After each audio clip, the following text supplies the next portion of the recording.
आज मैं आप लोगों को सर्कुलेशन की फिजियोलॉजी के बारे में बताऊंगी और जो सबसे पहले चैप्टर हम चैप्टर नंबर 14 जो है वो डिस्कस करेंगे। और नेक्स्ट टॉपिक इज सर्कुलेशन। आज मैं आप लोगों को सर्कुलेशन के बारे में बताऊंगी। सर्कुलेशन में आप लोगों ने क्या करना है, मैं आपको पेज टू पेज आप लोगों को बताती रहती हूँ कि किस तरह आप लोगों ने पढ़ना है, ठीक है। और साथ में हम फिर दोस्त को भी देखेंगे। अब हमारे पास जो पहला टॉपिक है, एक तो पहली बात ये कि बच्चे स्टार्टिंग को ना लाइट लेते हैं, लाइट लेना नहीं चाहिए आप लोगों को। अब फंक्शनल पार्ट्स ऑफ सर्कुलेशन है, जिस तरह arteries, arterioles, capillaries, venules, veins, इनमें से बहुत ज़्यादा आप लोगों का एमसीक्यूज बनता है और डिफ़िकल्ट एमसीक्यूज बनते हैं, ठीक है। तो बच्चों को उस टाइम समझ नहीं आ रहा होता कि इसका आंसर वेन्यूल है, वेन्स है, कैपिलरीज है, आर्टरीज है या आर्ट्रियोल्स है।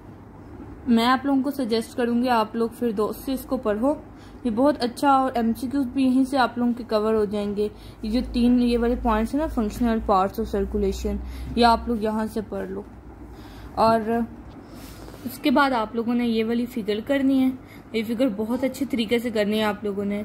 आप लोगों को क्रॉस सेक्शन पता होना चाहिए कि कैपिलरीज का सबसे ज्यादा है, ठीक है, और सबसे कम जो हमारे पास है वो एओर्टा का है। बेसिक कंट्रोलिंग फैक्टर्स अगर आप लोग यहीं से फिर दोस्त से पढ़ लेते हो इनफ है, क्योंकि इतना इम्पोर्टेंट नहीं है। अगर आप लोग गाइडेंस से एक दफ़ा रीड दे के इस पे लिख लेते हो थोड़ा बहुत, जितना मैंने लिखा है, तो वो भी ठीक है। इस पूरे चैप्टर में से आप लोगों को मेन डेफिनेशंस आने चाहिए और फार्मूलाज आने चाहिए, जिसमें आप लोगों को मतलब कि कोई भी न्यूमेरिकल देके वो पूछ सकते हैं कि इसको ड्राइव करें। ओहम्स लॉ का फार्मूला जिस तरह लिखा हुआ है, ओहम्स लॉ की डेफिनेशन आया आप लोगों को। ब्लड फ्लो फिगर आप लोग बनाना चाहते हो तो आप गाइडेंस देख लें, उसमें अच्छी बनी हुई है। यूनिट पता होना चाहिए। एक शॉर्ट क्वेश्चन अगर आ रहा है तो उसको आप लोगों ने अटेम्प्ट किस तरह करना है। इसमें से आप लोग ये ब्रेन वाला, किडनी, लिवर और मसल्स, इनकी वैल्यूज याद कर लें। लेमिनर और टर्बुलेंट ब्लड फ्लो, उनकी conditions of turbulent blood flow बहुत इंपॉर्टेंट है। एडिस करंट बहुत ज़्यादा आता है, उसकी सिग्निफिकेंस ये आप मेन अगर यहाँ से फिर दोस्त से याद कर लेते हो तो इनफ है, क्योंकि मेन आपको इसमें मेन आपको वैल्यूज, मेन आपको फार्मूलाज, फिगर्स वगैरह आनी चाहिए। इसकी इतनी डिटेल ज़रूरी नहीं है इस चैप्टर की। विस्कोसिटी ऑफ ब्लड बहुत अच्छा चैप्टर यहाँ पे लिखा हुआ है। वेसल लेंथ, ठीक है, ये इफेक्ट है एक यहाँ पर, और जितना भी यहाँ यील्ड प्रेशर लिखा हुआ है, लॉ ऑफ लेप्लेस। और ना एक और बात के ये इनमें से कुछ चीज़ें जो है ना आपकी गाइडेंस में नहीं डिस्कस हुई हुई। बच्चे कहते हैं कि हम छोड़ दें, फिर दोस्त आपकी डिफरेंट बुक्स, सिर्फ गाइडेंस से नहीं, डिफरेंट बुक्स का मतलब कि एक मिक्सचर है। तो टीचर्स अक्सर वाइवा में ये चीज़ें पूछ लेते हैं, लॉ ऑफ लेप्लेस बता दें, तो आप लोग फिर उस टाइम कहते हैं कि राइट हमारी बुक में तो ये नहीं था। आप लोगों ने करना है इसको भी। ये एंड पे बिल्कुल आप लोगों का एक लॉन्ग क्वेश्चन है, effects of pressure on vascular resistance and tissue blood flow. ये इंपॉर्टेंट है, ये हमारे एक दफ़ा लॉन्ग आया था, प्रॉफ में नहीं आया लेकिन ये आ सकता है, ये इंपॉर्टेंट है। और अक्सर बच्चे ऑटो रेगुलेशन से ना इसको कंफ्यूज कर जाते हैं। आगे जाके आप लोगों का ऑटो रेगुलेशन का क्वेश्चन भी आएगा। इस चैप्टर में से सिर्फ इतना कर लें आप लोग, डेफिनेशंस और फार्मूलाज वगैरह आप लोगों को आने चाहिए। Next we discuss chapter number 15, vascular distensibility. Next chapter जो है उसमें आप लोगों को सबसे पहले वेस्कुलर डिस्टेंसिबिलिटी की डेफिनेशन आती हो, कंप्लायंस की डेफिनेशन आती हो, उनका रिलेशन आना चाहिए, उनकी मतलब कि आप लोगों को फार्मूलाज जिस तरह दिए हैं ये आप लोगों के आने चाहिए। ये मोस्ट इंपॉर्टेंट शॉर्ट क्वेश्चंस हैं और ये आप लोगों के आ जाते हैं। इफेक्ट ऑफ सिंपैथेटिक स्टिमुलेशन, ये आप लोगों को यूक्यू है, और डिलेड कंप्लायंस वगैरह। और जो आप लोगों को थ्योरी लग रही है, ये आप लोगों के पास टाइम है अभी, उसको पढ़ के आप लोग इस तरह साइड पे लिख लो, ताकि एंड पे आप लोगों को, चलो इंपॉर्टेंट आप पढ़ रहे हो तो फजूल चीज़ों को आप लोगों को ज़्यादा टाइम ना देना पड़े। डायग्राम्स आप लोग ज़रूर बनाया करो, क्योंकि कुछ एग्जामिनर्स होते हैं जो डायग्राम का नंबर उन्होंने क्वेश्चन में रखा होता है।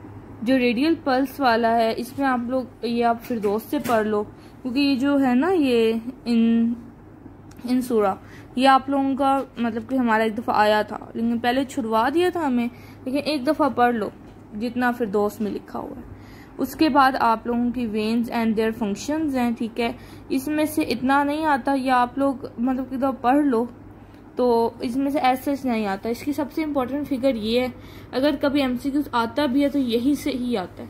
अगर किसी के पास टाइम नहीं है तो मैं तो कहूँगी इस थ्योरी पे टाइम वेस्ट ना करो, बेशक काफ़ी मार्किंग हुई है लेकिन इतनी इंपॉर्टेंट नहीं है।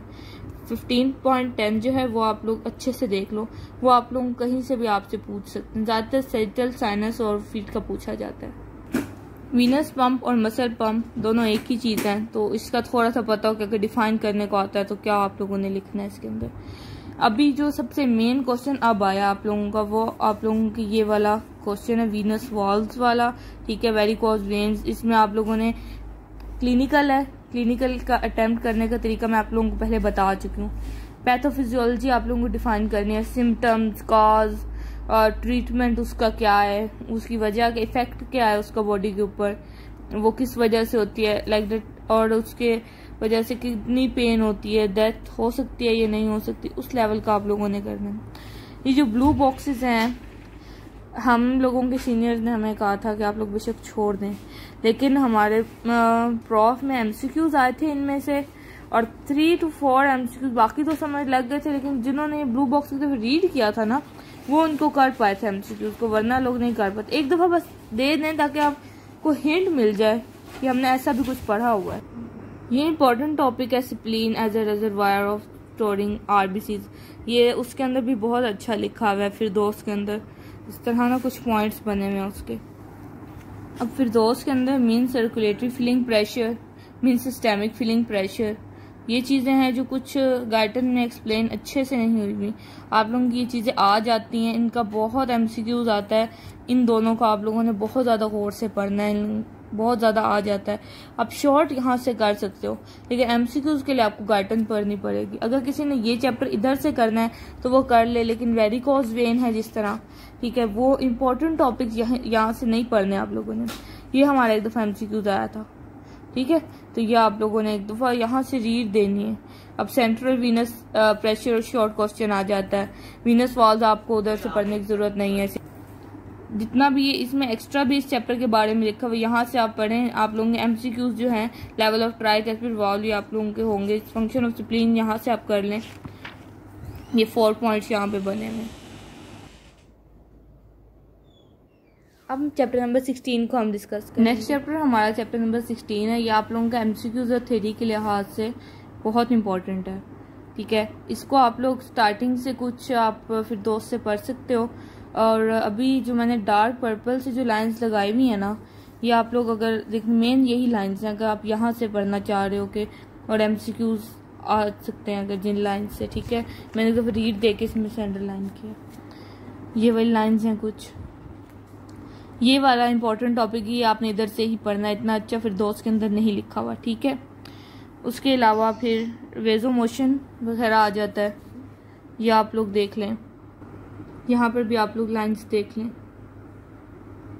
इतना इम्पोर्टेंट नहीं है, कुछ बातें हैं जो आप लोगों को बस पता होनी चाहिए, उसके लिहाज से मैंने अंडरलाइन कर दी है, ठीक है। बेशक यही पढ़ लो आप, बाकी देखोगे इंशाल्लाह आप लोगों को इम्पोर्टेंस के अलावा कुछ नहीं मिलेगा। यहाँ तक मैंने बस रीड दिया था, एक दफ़ा इंपॉर्टेंट लाइन्स अंडरलाइन कर दी थी। इसके अलावा इंटरस्टिशियम आपके फिर दोस्त पे भी लिखा हुआ है, लेकिन अगर इंटरस्टिशियम लॉन्ग था तो अक्सर हमारे वाइवा हम पूछ लेते थे, तो मैंने एक दफ़ा साइड पे इसको लिख लिया इस तरह करके, ठीक है। और उसके बाद ये फार्मूला आना चाहिए, ये आपको फिर दोस्त में भी मिल जाएगा, वहाँ पे वैल्यूज़ के साथ वहीं से याद कर लें आप लोग, ठीक है। ये कुछ पॉइंट्स हैं, ये आप लोग यहाँ से देख लो। लिम्फेटिक सिस्टम में आप लोगों को यही कहूँगी कि आप लोग यहाँ से ही पढ़ो, ठीक है, क्योंकि यहाँ पे बड़ा अच्छा लिखा हुआ है। इसको साइड पे जैसा मैंने लिखा है उस तरह आप लोग लिख लो एक दफ़ा। ये फिगर और इसकी एक्सप्लेनेशन आप लोगों को जहाँ से मिलती है वो आप लोग ज़रूर यहाँ पे अंदर ही होगी, पढ़ लो उसको। और बाकी चीज़ों की तरफ इतना कॉन्सेंट्रेट करने की ज़रूरत नहीं है, वो आप फिर दोस्त से भी कर सकते हो, ठीक है। आप लोग पढ़ोगे ना फिर दोस्त पे, आप लोगों को समझ आ जाएगी ये सारा। ये यहाँ पे कैपिलरी लिम्फेटिक पंप जो है वो बहुत इंपॉर्टेंट है, लिम्फेटिक कैपिलरी पंप। और यहाँ पे कुछ फैक्टर्स हैं, इंट्रिंसिक एंड एक्सटर्नल फैक्टर्स, ठीक है, ये आप लोगों ने देख लेना है। और यहाँ पर ये कुछ चीज़ें हैं, ठीक है, एक दफ़ा आप लोग देख लो। ये यूक्यू है, हाउ एडिमा अकर्स, ठीक है।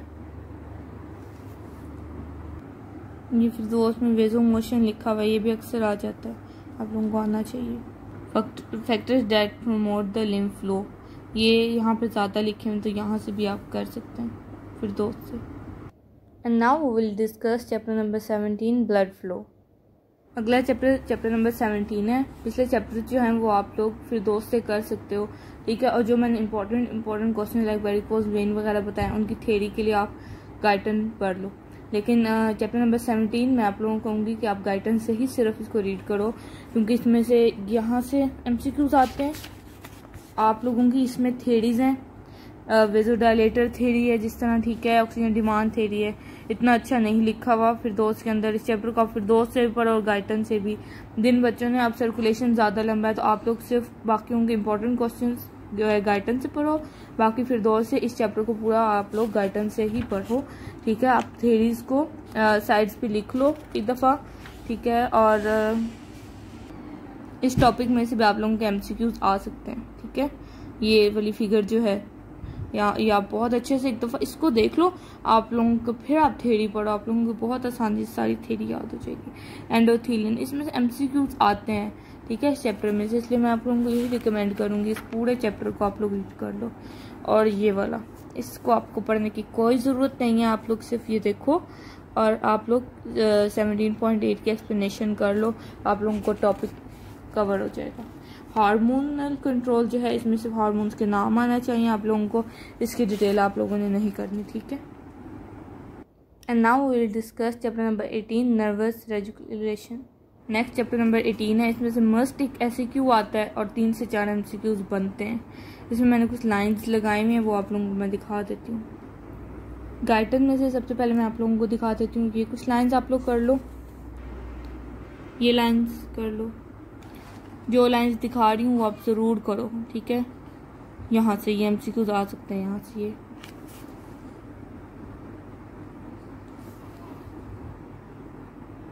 बाकी सारे रिस्पॉन्सेज आप फिर दोस्त से कर लो, इनफ है। CNS इस्कीमिक रिस्पॉन्स आप लोगों ने यहाँ से करना है। कुशिंग रिएक्शन जो है वो भी यहीं से करना है, क्योंकि इनमें से MCQs भी बहुत ज़्यादा आते हैं और ये इंपॉर्टेंट है और यही ज़्यादातर आप लोगों के 5 नंबर का आएगा, तो आप लोग यही लिखना, ठीक है। बाकी रिफ्लेक्सेस आप वहीं से कर लो। हार्मोनल रेगुलेशन ऑफ सर्कुलेशन, ये बहुत इंपॉर्टेंट है, अक्सर आ जाता है। एक्यूट और rapid control of blood flow, auto regulation, इनके अलग-अलग क्वेश्चन बनते हैं, ठीक है।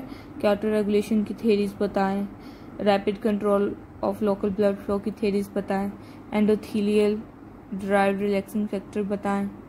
वेजोमोटर सेंटर वाला तो बहुत इंपॉर्टेंट क्वेश्चन है, बहुत दफ़ा आता है, बहुत दफ़ा। बेरो रिसेप्टर यहाँ पे बहुत अच्छा लिखा है, आप लोग यहीं से इसको करो, ठीक है, आपका बिल्कुल अच्छे से क्लियर कवर हो जाएगा। हमारा ये लॉन्ग आया था एक दफ़ा और लिटरली मुझे समझ नहीं आ रही थी कि क्या लिखना है, रेगुलेशन ऑफ आर्टीरियल प्रेशर। तो ये आप लोगों ने इस तरह करके इतना सा ही लिख दो तो इनफ है, 2-3 नंबर्स का आता है अगर कोई पोर्शन बन के। ये तो आप लोगों को पता ही होगा वेजोवेगल सिनकोप जो है वो कितना इंपॉर्टेंट है। इसी तरह कीमो रिसेप्टर्स है, उसकी जो लाइंस गाइटन से करवाई हैं वहाँ से आप लोग कर लो बाकी चीज़ें। और CNS इस्कीमिक रिस्पॉन्स को लास्ट स्टैंड भी कहते, साउंड भी कहते हैं, ठीक है। तो ये आप लोगों ने दूसरे नाम से भी आ सकता है। And now will discuss chapter number 19 role of kidney in circulation. Next chapter number 19 है और इसमें से बहुत थोड़ी चीज़ें करनी है आप लोगों ने बस ये 3 फिगर्स एक दफ़ा देख लेनी है, इसमें से इतना आता नहीं है वैसे। ऑटो रेगुलेशन आप लोगों को आनी चाहिए और आप लोगों ने ये फिगर मेन कर लेनी है, ठीक है।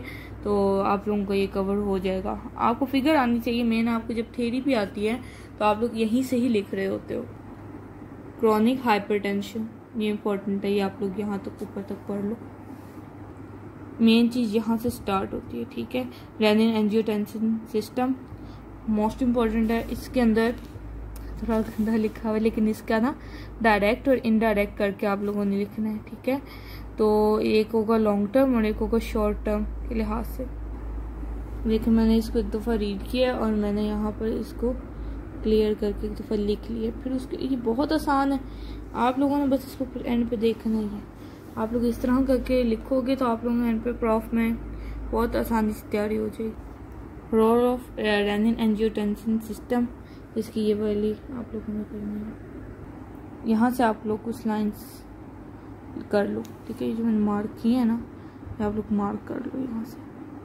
और मोस्ट इम्पॉर्टेंट 1 किडनी और 2 किडनी गोल्ड वाल्ट हाइपरटेंशन। ठीक है, ये आप लोग साइड पे लिख लो, बहुत आसानी रह जाती है एंड पे। ठीक है, इसके लिहाज से क्लिनिकल्स में से क्रैक्शन ऑफ एयर्टा, टॉक्सीमिया ऑफ प्रेगनेंसी। ठीक है, और यहाँ से आप लोग ये पढ़ लो न्यूरोजेनिक हाइपरटेंशन। ये आप लोगों को ट्रीटमेंट ऑफ हाइपरटेंशन दिया हुआ, ये भी देख लेंगे दफा। Now we discuss chapter number 20 cardiac output वाला चैप्टर। मेन आप लोग यहीं से कर लो, इसमें आप लोगों को डेफिनेशंस आनी चाहिए। वीनस रिटर्न बहुत मुश्किल एमसीक्यूज आते हैं, तो बंदे को सोचना पड़ता है like venous return is equal to cardiac output. Regulation of cardiac output बहुत इंपॉर्टेंट है, ये बहुत इंपॉर्टेंट है। यहाँ पे जो काजेज लिखे हुए हैं ना, pathological causes of low cardiac output, ये वाले इन 2 मेथड्स के बारे में आप लोगों को पता, मतलब कि आप लोगों को फिर 2 सारी आनी चाहिए कार्डिक आउटपुट की। गाइटिंग से कार्डिक आउटपुट का आप लोगों ने हाइपर इफेक्टिव और हाइपो इफेक्टिव हार्ट करना मोस्ट इंपॉर्टेंट क्वेश्चन है। ये सारी थ्योरी इधर से भी पढ़नी है आप लोगों ने, और ये भी इसके फैक्टर्स वगैरह सारे करने एमसीक्यूज में अक्सर आते हैं। ठीक है, इतना ही बस आपने कार्डिक आउटपुट पढ़ना है। Now we discuss chapter number 21 coronary circulation.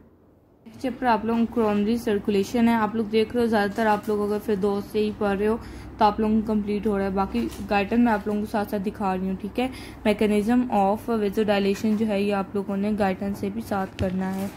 एक दफ़ा आप लोगों ने इस चैप्टर को अच्छे से कर लेना है, लेकिन कुछ चीज़ें लाइक मायोकार्डियल इन्फेक्शन यहाँ अच्छा नहीं लिखा हुआ, मैं आप लोगों को गाइडन से दिखाती हूँ कि वहाँ से क्या पढ़ना है आप लोगों ने। MC मतलब मेडिकल ग्लोब का जो है ना, उसके क्वेश्चन अच्छे हैं। ठीक है, तो इसको मैंने MC मेडिकल क्रैक बुक थी ना, तो MC उस लिहाज से लिखा है मैंने, तो ये आप लोग देख लो। उसमें तो यही क्वेश्चंस इंपॉर्टेंट दिए हुए थे उन लोगों ने। आप लोगों ने इस चैप्टर में सर्कुलेटरी एडजस्टमेंट ड्यूरिंग एक्सरसाइज पढ़ना है, मोस्ट इंपॉर्टेंट क्वेश्चन है, ये आप लोगों को आना चाहिए। ये वाला टॉपिक आप लोगों को आना चाहिए। ठीक है, कार्डिक मसल मेटाबॉलिज्म, ये वाला पॉइंट। यहाँ पे जो मैंने पर्पल से लाइन मार्क की है ना, वो आप लोग मार्क कर लो, उसके अलावा करने की कोई ज़रूरत नहीं है इतना। ठीक है, मायोकार्डियल इन्फेक्शन यहाँ से पढ़ लो, अच्छा लिखा हुआ है, MCQs आ सकता है। ठीक है, ये सब एंडोकार्डियल इन्फेक्शन यहाँ से पढ़ लो आप लोग, और उसके बाद अंजाइना पेक्टोरिस जो है ना वो आप लोग इधर से पढ़ लो बस। और यहाँ पर कुछ ड्रग्स के बारे में बताया हुआ है वो पढ़ लो आप लोग। और बाईपास अंजाइना पेक्टोरिस, एंडोकार्डियल और उसके अलावा मायोकार्डियल और एंजियोप्लास्टी और बाईपास आप लोग फिर 2 से कर लो। बाकी ये कुछ चीज़ें जो है ना आप लोग पढ़ लो। और अगर आप लोगों ने वैसे करना है तो ये आप लोग देख लो, ये एंजाइना पेक्टोरिस के बारे में लिखा है, और इसकी जो लाइंस मैंने अंडरलाइन की है ना, ये सिर्फ आप लोग देख लो, आप लोगों का हो जाएगा। Now we discuss chapter number 22 cardiac failure. Next chapter हमारा कार्डिक फेलियर है, ये सारा आप लोगों ने फिर 2 से अच्छे से करना है। ठीक है, यहाँ पे जो कंपनसेटेड और डीकम्पनसेटेड हार्ट फेलियर इंपॉर्टेंट है, यूनिलेटरल लेफ्ट हार्ट फेलियर, इनके MCQs आते हैं बहुत ज़्यादा। ठीक है, इस लिहाज से आप लोगों ने पढ़ लेना है। पेरिफेरल एडीमा, पल्मोनरी एडीमा, ये चीज़ें आप लोगों से पूछ लेते हैं। ठीक है, तो वहाँ पे फिर इनको क्लीनली पढ़िएगा, अच्छे से मतलब कि समझ के पढ़िएगा, ताकि ना इसमें आप लोगों के कोई वो बिल्कुल अंदर से MCQs बनाते हैं, फिर वहाँ पे हम लोग कंफ्यूज हो जाते हैं कि कार्डिक रिजर्व के बारे में आप लोगों को पता हो। अब मैंने गाइडेंस जो लाइन अंडरलाइन किए हैं वो आप लोग देख लो और आप लोग मार्क कर लो उनको। ठीक है,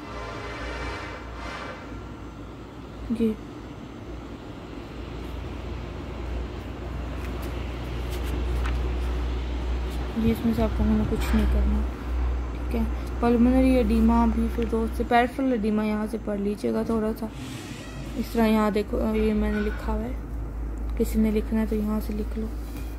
बाकी सब फिर 2 से पढ़ना है, लेकिन ये जो लाइंस मैंने लगाई हैं ना, आप लोग मार्क करना चाहते हो तो कर लो इधर से। ये एक लाइन है। ठीक है, ये वाला आप यहाँ से कर लो, इम्पोर्टेंट है काफ़ी। एवी फिस्टुला मैंने शॉर्ट करके लिखा है, यहीं से आप लोग लिख लो। ठीक है, now we discuss chapter number 23 heart sounds. Next chapter भी आप लोगों ने हार्ट साउंड्स को यहीं से तैयार करना है मेन। ठीक है, काइंड ऑफ हार्ट साउंड जैसे इतना आता नहीं है इनमें से, लेकिन आप लोग देख लें फिर भी, र्यूमेटिक फीवर्स वगैरह। ठीक है, आप लोगों ने यहीं से सारा तैयार कर लेना। बाकी ये जो लेफ़्ट टू राइट शंट है ये इम्पॉर्टेंट है, ये मैंने इधर लिख लिया इसको, ठीक है।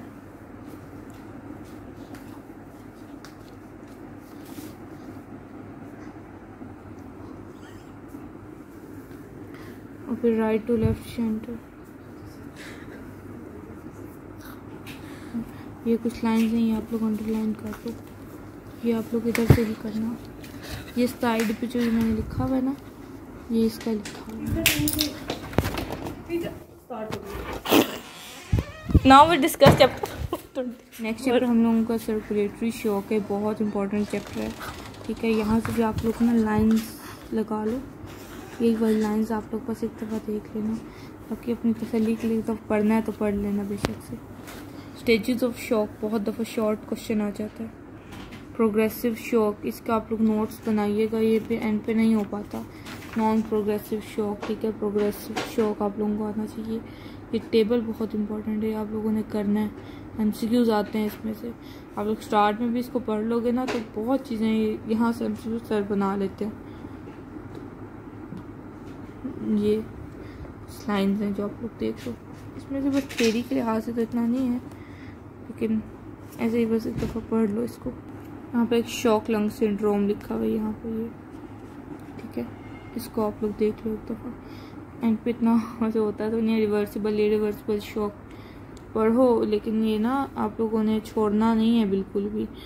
अब आप लोगों ने क्या करना है कि हाइपोवॉल्यूमिक शॉक, न्यूरोजेनिक शॉक, ठीक है, आप लोगों के, और एनाफ्लेक्टिक शॉक है, जिस तरह सेप्टिक शॉक है। आप लोगों ने इनका कुछ शुरू में बताया हुआ है, कुछ एंड पे बताया हुआ है। बच्चों ने आप लोगों ने क्या करना है, आपने पूरा चैप्टर रीड करना है और किसी रजिस्टर पर ना इनके नोट्स बना लेने, इकट्ठा करके लिख लेना है। हमारी मैम ने लिखवाया था तो उस तरह बस यही था कि चैप्टर इकट्ठा किया हुआ था। आप लोगों ने चैप्टर इकट्ठा करके ना उसको, मतलब क्या आपका सेप्टिक शॉक आ रहा है तो आप बुक का सारे पॉइंट सेप्टिक शॉक के लिख रहे हो उसमें, तब आपको नंबर मिलते हैं। टीचर्स ने पिछले पॉइंट्स भी रखे होते हैं, ये कंप्लीट नहीं लिखा हुआ, ठीक है। ये सर्कुलेटरी अरेस्ट एंड पे पढ़ लेना। बाकी आप लोगों को शॉक ही मोस्ट इम्पोर्टेंट है। आप लोगों को ये कहना चाह रही हूँ कि आप लोगों ने सिर्फ और सिर्फ सर्कुलेशन, मेरा बताने का मकसद ही यही था कि आप लोगों ने खुद देखा होगा कि सारे का सारा फिरदौस नहीं। अभी आप लोग अगर सर्कुलेशन को अच्छे से पढ़ लोगे तो प्रॉफ वाले डे पे आपको पता है सर्कुलेशन का तो टाइम है नहीं, वेटेज भी इतना खासा नहीं है, तो मतलब कि बाकियों में से इतनी थ्योरी आप लोगों को नहीं करनी पड़ती और मार्क्स गेन हो जाते हैं। इसमें आपको बहुत एक्सटेंसिव थ्योरी करनी पड़ती है। जिस तरह मैंने आप लोगों को बताया उस तरह आप तैयार करो, जितना थोड़ा बहुत गाइडेंस से करना गाइडेंस से करो, क्योंकि जब आपका लॉन्ग आएगा ना फिर आप उसको अटैम्प्ट नहीं कर पाओगे फिरदौस से, फिरदौस में बहुत छोटा है। बाकी छोटी मोटी चीज़ें आप लोग अभी से ही वहीं से पढ़ो फिरदौस से, ठीक है।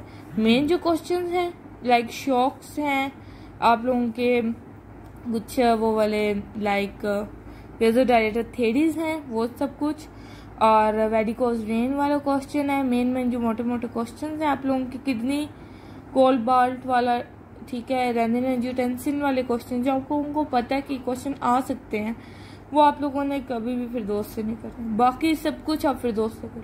फिरदौस आपको सर्कुलेशन की सारी आनी चाहिए, उसमें से MCQs भी आ सकते हैं, लेकिन गाइडन आप स्पेसिफिक कर लो उसकी।